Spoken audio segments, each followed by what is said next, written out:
What's up, everyone, and welcome back to Movie Raised.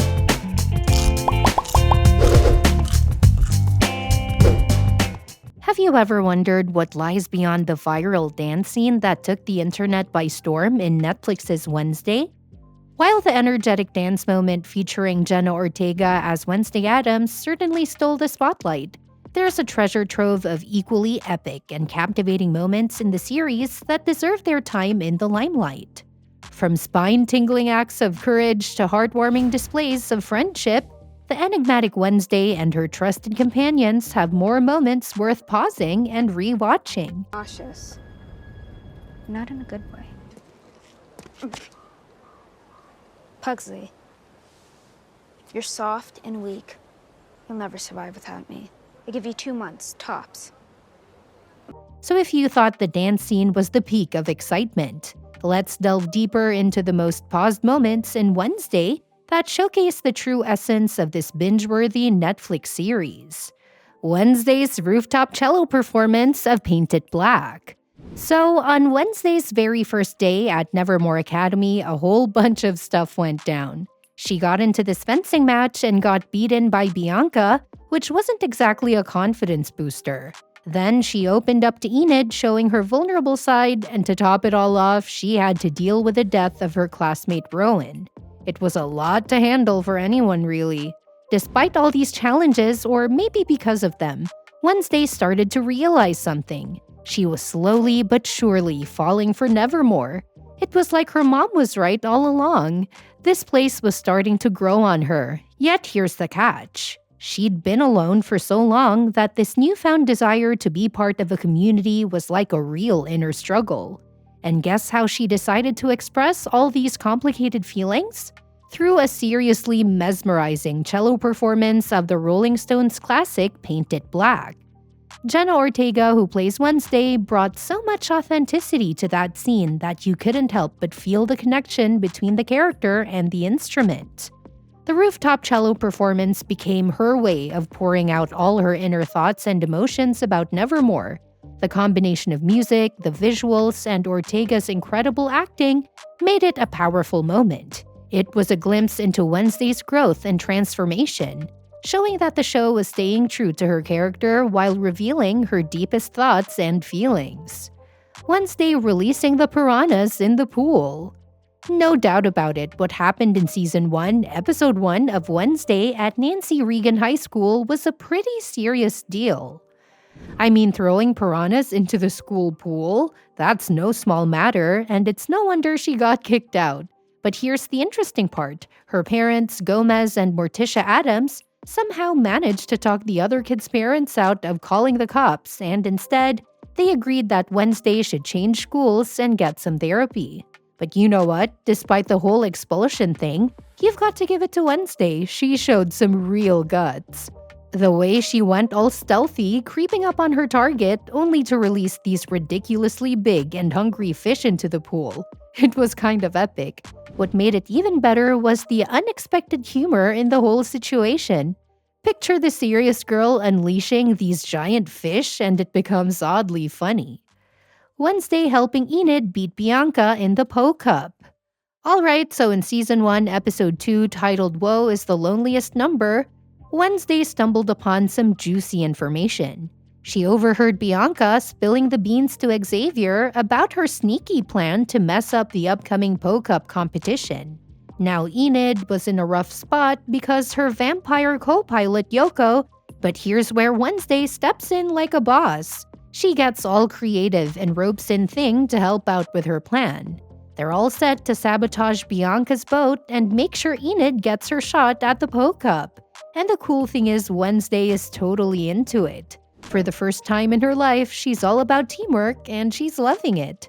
Then comes the twist. Bianca sends a merman named Kent to mess up the race. But Wednesday, being the quick thinker that she is, tells Thing to trap Kent in a net. And if that's not enough, Thing doesn't hold back and even throws a punch at another merman. These guys are serious about winning. And here's the grand finale. Enid and Wednesday unleash 3 spikes from their canoe, creating a spectacular showdown. They sink Bianca's canoe and basically crush her hopes of winning. With each paddle stroke, their determination and desire to protect each other just grow stronger. Wednesday's Pilgrim Monologue. So in Season 1, Episode 3, titled Friend or Woe, Principal Weems gives Wednesday a task for Outreach Day. At first, it seems pretty simple. She's supposed to hand out fudge samples to a group of tourists who speak German.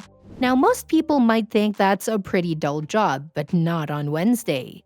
She takes this opportunity to do something way more interesting. She decides to use her flawless German skills to make a little speech. And what's the speech about? Well, it's all about calling out the inaccuracies in Pilgrim World, the place where they work. She's basically exposing the fact that it's all a big made-up story. But here's the thing about Wednesday. She's not just doing this to show off.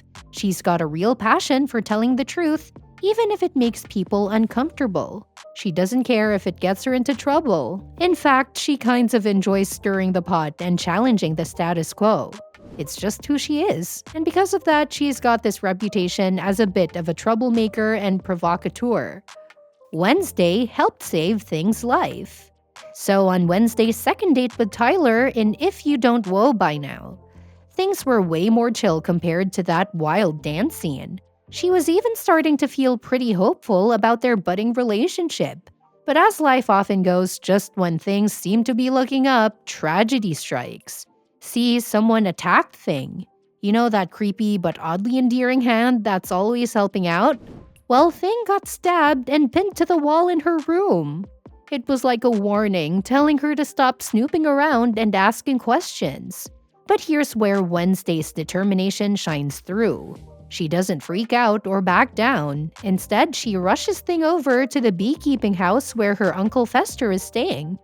And here's the cool part. Uncle Fester, with his electric talents, acts like a human defibrillator to try and bring Thing back to life. It's like something out of a weird science experiment. At first, it looks pretty grim and nothing happens. But Wednesday, in tears, makes this emotional plea, threatening to end Thing's existence if it doesn't come back. And guess what? It works. Thing revives and Wednesday quickly patches him up. So instead of scaring her off or making her quit her investigation, this attack on Thing just makes her even more determined to uncover the secrets that are threatening the people she cares about. It's pretty clear that nothing's going to stop her from getting to the bottom of things. Wednesday's defeat of Joseph Crackstone. Season 1, Episode 8, titled A Murder of Woes, was a game-changer for Wednesday. It was the episode where all the mysteries plaguing Nevermore finally unraveled. She uncovered a shocking truth. Her supposedly normal teacher, Marilyn Thornhill, turned out to be none other than Laurel Gates, Garrett Gates' sister. And Laurel was the one pulling the strings behind the terrifying hide. Here's where it gets even crazier. The Gates family were descendants of the sinister Crackstones, and Laurel was dead set on carrying out their dark mission of purging the world of outcasts. After Garrett's failed attempts, she took it upon herself to continue their malevolent work.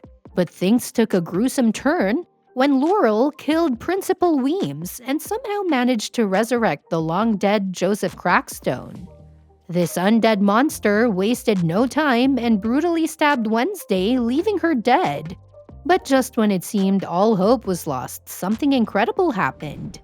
The spirit of Goody Addams, an original outcast who once defeated Crackstone, appeared and healed Wednesday's mortal wound. Rejuvenated and filled with determination, Wednesday went after Laurel and the unholy Crackstone. And she didn't do it alone.